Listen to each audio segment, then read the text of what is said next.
बिस्मिल्लाहिर्रहमानिर्रहीम। अस्सलाम वालेकुम। खेलों की खबरों पर तबसरों और तस्वीरों से स्कोर के एक और प्रोग्राम के साथ सैयद याया हुसैनी आपकी खिदमत में हाजिर है। पाकिस्तान क्रिकेट टीम का पेस अटैक इस वक्त दुनिया के सबसे खतरनाक बॉलिंग अटैक में टॉप पर है। अगरचे पाकिस्तान की फास्ट बॉलिंग के 3 अहम रुकन हैं, लेकिन सबकी नज़रें ज़्यादातर शाहीन शाह अफरीदी पर मरकूज रहती हैं और फिर नसीम शाह बकिया कसर पूरी करते हैं। रही सही हिम्मत, हारिस रऊफ अपनी तेज़ गेंदों से तोड़ देते हैं, लेकिन गुज़िश्ता 5 मैचों से हारिस रऊफ ने तो तमाम तवज्जो अपनी ही जानिब मबजूल करवा ली है। टीमें शाहीन शाह अफरीदी से निमटने की तैयारी करती हैं और मेला हारिस रऊफ लूट कर ले जाते हैं। बांग्लादेश के खिलाफ सुपर 4 मरहले मैच में भी हारिस रऊफ की तेज़ गेंदें बांग्लादेशी बल्लेबाजों के औसान खता कर गई। हारिस रऊफ ने आखिरी 5 मैचों में 11.35 की औसत से 14 विकेटों का हसूल यकीनी बनाया है, जिसमें 1 मरतबा 5 और 1 मरतबा 4 विकेटों की कारकर्दगी शामिल है। हारिस रऊफ ने बांग्लादेश के खिलाफ अपने वनडे करियर के 27वें मुकाबले में मोहम्मद नईम को आउट करके एक रोज़ा क्रिकेट में अपनी विकेटों की निफ सेंचुरी मुकम्मल की। मोहम्मद हारिस ने बांग्लादेश के खिलाफ 6 ओवर्स कराए, 3.16 की इकॉनमी से सिर्फ 19 रन दिए और 4 विकेट हासिल की। हारिस की शानदार बॉलिंग की बदौलत बांग्लादेश बड़े स्कोर तक पहुंचने में नाकाम रहा।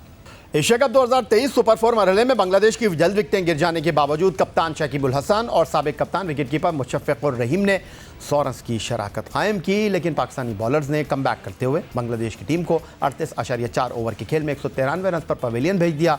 पाकिस्तान को मैच जीतने के लिए 194 रन का हदफ मिला और पाकिस्तान ने मतलूबा हदफ सिर्फ 3 विकेट के नुकसान पर 39.3 ओवर्स के खेल में हासिल कर लिया। बांग्लादेश के खिलाफ पाकिस्तानी ओपनर फ़खर जमान एक बार फिर बड़ी इनिंग खेलने में नाकाम रहे। बाबर आजम की भी तस्कीन अहमद की गेंद पर छुट्टी हो गई, तो इस मौके पर इमामुल हक और विकेट कीपर मोहम्मद रिजवान ने 85 रन की जिम्मेदाराना शराकत बनाकर पाकिस्तान को फतह दिलाने में मरकज़ी किरदार अदा किया। एक ऐसे वक्त में जब फ़खर जमान मुसलसल नाकाम हो रहे हैं, इनिंग के अच्छे आगाज़ का उन पर दबाव है, ओपनिंग बल्लेबाज इमामुल हक अपनी ज़िम्मेदारी को पूरा कर रहे हैं, जिसे इमामुल हक की शानदार कारकर्दगी से ताबीर किया जा सकता है, उनकी कोशिश को सराहा जा सकता है। अफ़गानिस्तान के खिलाफ वनडे सीरीज़ में 55 की औसत से 165 रन स्कोर करने वाले Imamul Haq man of the series करार पाए थे, लेकिन एशिया कप 2023 में नेपाल के खिलाफ उसे 5 रन बनाकर आउट हो गए थे और भारत के खिलाफ बारिश की वजह से उनको बल्लेबाजी का मौका मिल नहीं सका। मगर फ़खर जमान के आउट होने के बाद बांग्लादेश के खिलाफ इमामुल हक ने नपी तुली और अच्छी बॉलिंग का डटकर मुकाबला किया और पहले कप्तान बाबर आजम के साथ शराकत बनाकर स्कोर को आगे बढ़ाने की कोशिश की, लेकिन बाबर आजम ने जल्द उनका साथ छोड़ दिया, तो विकेट कीपर मोहम्मद रिजवान के हमरा वो विकेट पर जमे रहे। इमामुल हक ने 84 गेंदों का सामना करते हुए 5 चौकों और 4 छक्कों की मदद से 78 रन की उम्दा इनिंग खेली। उन्होंने 92.85 के स्ट्राइक रेट से रन स्कोर किए, जो टीम के बाकी खिलाड़ियों से बेहतर रहा। बांग्लादेश के खिलाफ एशिया कप के सुपर 4 मरहले में पाकिस्तान को फतह दिलवाने में ओपनर इमामुल हक के साथ विकेट कीपर मोहम्मद रिजवान का भी कलीदी किरदार रहा।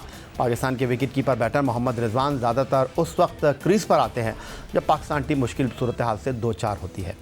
अफगानिस्तान के खिलाफ तीसरे वनडे में 67 रन की इनिंग की बदौलत मैन ऑफ द मैच का अवार्ड हासिल करने वाले विकेट कीपर मोहम्मद रिजवान ने एशिया कप 2023 में नेपाल के खिलाफ भी बाबर आजम के साथ 86 रन की कीमती शराकत बनाई थी, लेकिन उस मैच में वो बदकिस्मत रहे थे और रन आउट हो गए थे। बांग्लादेश के खिलाफ भी मोहम्मद रिजवान ने मुश्किल वक्त में पाकिस्तान टीम को सहारा दिया और इमामुल हक के आउट होने के बाद मैच फिनिश करते हुए कौमी टीम को फातेह बना गए। मुसलसल तनकीद की जद में रहने वाले विकेट कीपर मोहम्मद रिजवान ने बांग्लादेश के खिलाफ 79 गेंदों पर 7 चौकों और 1 छक्के की मदद से 63 रन स्कोर किए और वनडे क्रिकेट में अपनी 11वीं निफ सेंचुरी मुकम्मल की। विकेट कीपर मोहम्मद रिजवान की मौजूदा फॉर्म यकीनन भारत में होने वाले वर्ल्ड कप 2023 में उनके लिए एतमाद का सबब बनेगी और वो भारतीय सरजमीन पर भी पाकिस्तान को फतेह बनवाने में अपना किरदार अदा कर सकेंगे। प्रोग्राम में वक्त हुआ एक ब्रेक का। ब्रेक से वापस लौटेंगे तो मज़ीद गुफ्तगू करेंगे। पाकिस्तान क्रिकेट बोर्ड ने डोमेस्टिक सीज़न के शेड्यूल का ऐलान कर दिया है। डोमेस्टिक सीज़न में 60 टूर्नामेंट शामिल हैं। सीज़न का आगाज़ 10 सितंबर को कायद-ए-आज़म ट्रॉफ़ी और ग्रेड 2 हनीफ मोहम्मद ट्रॉफ़ी से होगा। कायद-ए-आज़म ट्रॉफ़ी में 8 रीजनल टीमें शिरकत करेंगी। Gaddafi stadium Lahore Quaid-e-Azam trophy के फाइनल की मेज़बानी 22 से 26 तक करेगा। Grade 2 tournament Hanif Mohammad trophy में 10 रीजनल टीमें हिस्सा लेंगी, जिन्हें 2 ग्रुप्स में रखा गया है। हर ग्रुप की 2 सरफहरिस्त टीमें सुपर 4 मरहले के लिए क्वालिफाई करेंगी। सुपर 4 की टॉप टीम आइंदा साल कायद-ए-आज़म ट्रॉफ़ी के लिए क्वालिफाई करेगी। हनीफ मोहम्मद ट्रॉफ़ी के मुकाबले मीरपुर, मुल्तान, मुजफ्फराबाद और रहीम यार खान में मुनक़्क़िद होंगे। पाकिस्तान कप और हनीफ मोहम्मद कप 1 नवंबर से शुरू होगा। पाकिस्तान कप के मुकाबले एबटाबाद और रावलपिंडी हनीफ मोहम्मद कप आज़ाद जम्मू कश्मीर, फैसलाबाद, मुल्तान और रहीम यार खान में मुनक्किद होगा। नेशनल T20 कप कराची में 24 नवंबर से 10 दिसंबर तक खेला जाएगा।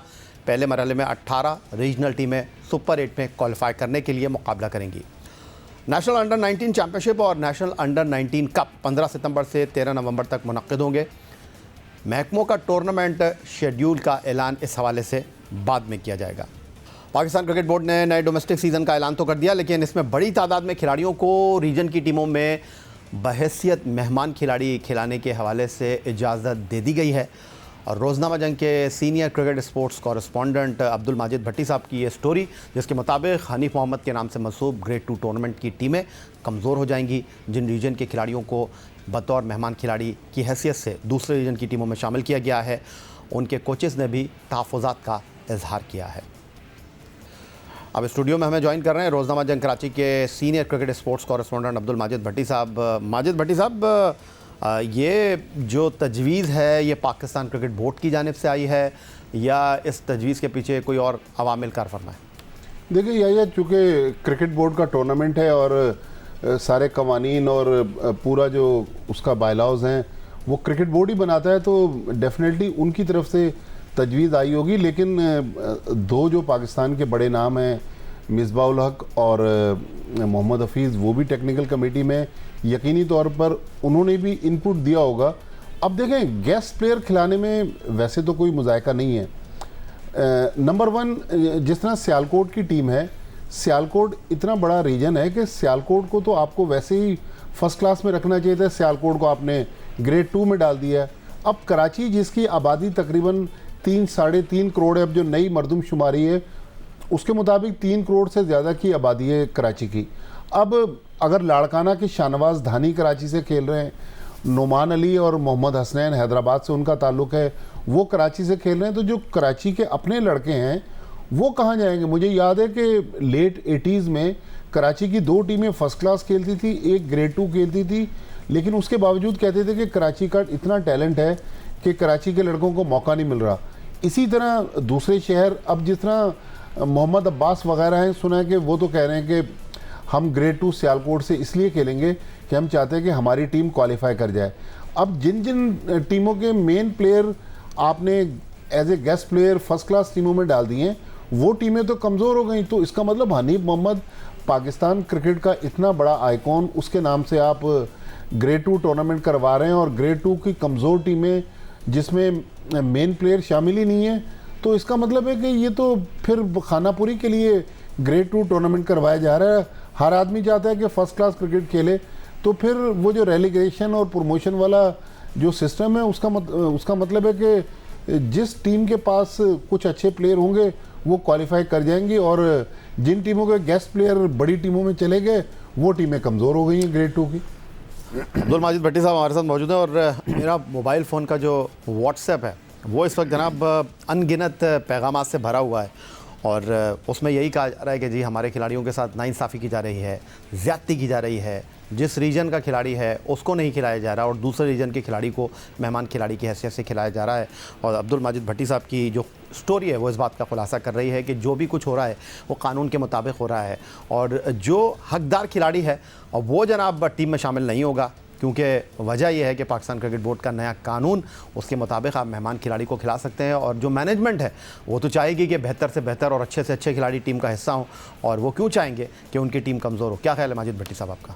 जी हाँ, बिल्कुल, वो तो यही चाहेंगे, लेकिन मसला ये है कि अगर ज़रूरत नहीं थी तो ग्रेड 2 टूर्नामेंट जो है वो पीसीबी ना करवाता।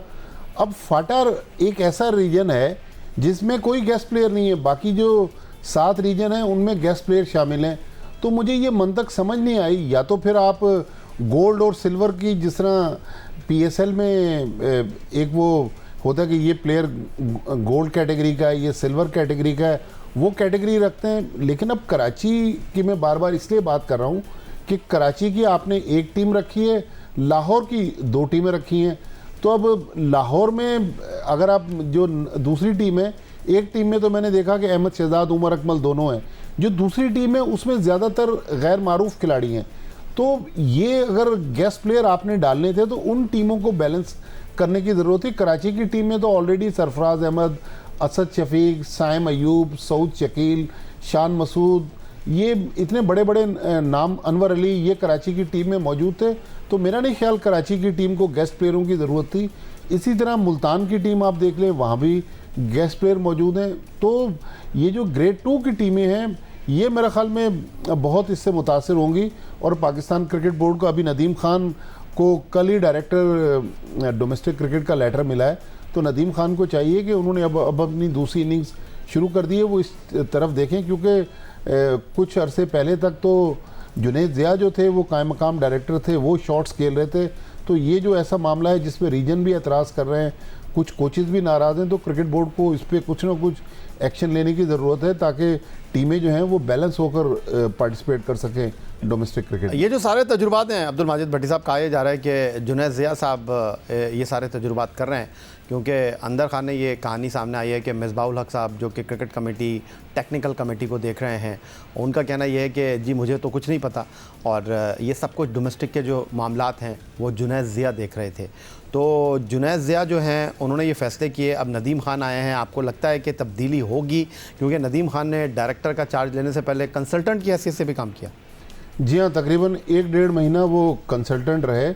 लेकिन देखें, मिसबाहुल हक इतना बड़ा पाकिस्तान क्रिकेट का, बल्कि वर्ल्ड क्रिकेट का नाम है कि अगर मिसबाहुल हक को टेक्निकल कमेटी का सरबराह बनाकर पीसीबी ने बार बार उसकी तशहीर की, और अब डोमेस्टिक क्रिकेट में अगर खामियां सामने आ रही हैं, तो फिर तो मिसबाहुल हक को चाहिए कि इन लोगों को बिठाएं, पीसीबी के अफसरान को, और जो कोताहियाँ हैं उनको दूर किया जाए। वरना वही होगा जो हमारे एक आम पाकिस्तान के निज़ाम में है कि कहा जाता है कि जो ब्यूरोक्रेसी जो है वो सारा कुछ कंट्रोल करती है। तो क्रिकेट में भी लगता है कि ब्यूरोक्रेसी जो पाकिस्तान क्रिकेट बोर्ड की है वो सारे मामलात चला रही है, और वहाँ पर कोचेज़ भी बेबस हैं, और रीजन के जो सरबराह हैं वो भी कहते हैं कि ये हमारे हाथ में भी कुछ नहीं है, हमने तो पीसीबी को तजवीज़ दी थी कि ये ना करें, लेकिन पीसीबी ने हमारी बात नहीं सुनी। तो जुनैद ज़िया ख़ुद भी क्रिकेटर रहे हैं, नदीम खान टेस्ट क्रिकेटर रहे हैं, तो यकीनी तौर पर उनको भी चाहिए कि भाई अगर आपसे कोई गलती हो गई है तो गलती को मान लेना और गलती को दूर कर देना, इसमें कोई बुराई नहीं है। लेकिन अब्दुल माजिद भट्टी साहब, आप नहीं समझते कि जो पावर का मंबा है पाकिस्तान क्रिकेट बोर्ड में, वो chairman cricket board Chaudhry Zaka Ashraf sahab हैं, जिनके और बहुत सारे महाज खुले हुए हैं, बहुत सारी जगहों पर उनको चैलेंजेस का सामना है, लेकिन ये जो रीजन के मामलात हैं उनके लिए अहमियत के हामिल हैं कि अगर किसी को शिकायत है तो मदावा चौधरी ज़का अशरफ साहब को चेयरमैन क्रिकेट बोर्ड की हैसियत से करना चाहिए। और जिस नुक्ते की जानिब, जिस मसले की जानिब आप निशानदही कर रहे हैं, आपको लगता है कि अब क्योंकि आहिस्ता आहिस्ता जैसे जैसे डोमेस्टिक टूर्नामेंट करीब आ रहा है, आवाज़ें बुलंद हो रही हैं, तो चौधरी ज़का अशरफ साहब, आपको लगता है कि इस तमाम सूरत हाल में नदीम खान को जो है कोई टास्क देंगे, या नदीम खान इसमें कोई तब्दीली लेकर आएंगे? देखिए, मुझे लग रहा है कि ज़का साहब शायद लाइल्म है इस पूरे मामले से, वरना पीसीबी में अगर इलेक्शन होते हैं, अगर वो इलेक्शन कॉन्टेस्ट करते हैं, तो ज़ाहिर बीओजी में रीजन के लोग ही आएंगे, तो रीजन को तो उनको साथ लेके चलना पड़ेगा। लेकिन मीडिया जब इस चीज़ को हाईलाइट कर रहा है, कल सोशल मीडिया पे बहुत ज़्यादा लोगों ने इस बारे में बात की, यूट्यूबर्स भी इस बारे में बात कर रहे हैं, तो ज़का साहब को चाहिए कि इस मामले को देखें, क्योंकि अगर कोई अच्छा काम उनके दौर में होगा तो ज़ाहिर है उसका क्रेडिट भी उनको मिलेगा, लेकिन अगर उनके दौर में कोई गलत काम नीचे वाले अफसरान कर गए तो डिसक्रेडिट भी उनके हिस्से में जाएगा। लिहाजा मेरा तो ख्याल है कि ज़का साहब को चाहिए कि इस बारे में एक्शन लें और मीटिंग करें। आजकल तो देखें, मीटिंग में आपको फिज़िकल बुलाने की ज़रूरत नहीं है, हाईटेक दौर है, आप वीडियो लिंक पर रीजन के लोगों को भी बुला लें, कोचेज़ को भी बुला लें, पीसीबी के अफसरान को भी बुला लें और पूछें कि ये मामला क्या है। क्योंकि अगर हमारी डोमेस्टिक क्रिकेट की बुनियाद ही गलत होगी, हमने 2014 का कॉन्स्टिट्यूशन तो बहाल कर दिया, अब देखें ना, अभी जो डिपार्टमेंट्स का ऐलान हुआ उसमें भी कहते हैं कि एक डिपार्टमेंट की टीम कम है, तो 7 टीमें डिपार्टमेंट की हैं, 8वीं टीम भी नहीं मिल रही। तो डिपार्टमेंट्स में भी पाकिस्तान क्रिकेट बोर्ड को इशू आ रहा है ना। हम डिपार्टमेंटल क्रिकेट को बहाल करने की तो बहुत बात करते रहे, लेकिन अब डिपार्टमेंट्स अपनी टीमें बनाने के लिए तैयार नहीं है, तो ये भी चैलेंजेस हैं। लेकिन मेरे ख्याल में डोमेस्टिक क्रिकेट जो है वो पाकिस्तान क्रिकेट बोर्ड की शहरग है, अगर वहाँ कमज़ोरियाँ हुई तो हमारा सिस्टम मज़ीद ख़राब होगा। मेरे ख्याल में ज़का साहब को इस जानिब तवज्जो देने के लिए फ़ौरी तौर पे कुछ ना कुछ करने की ज़रूरत है।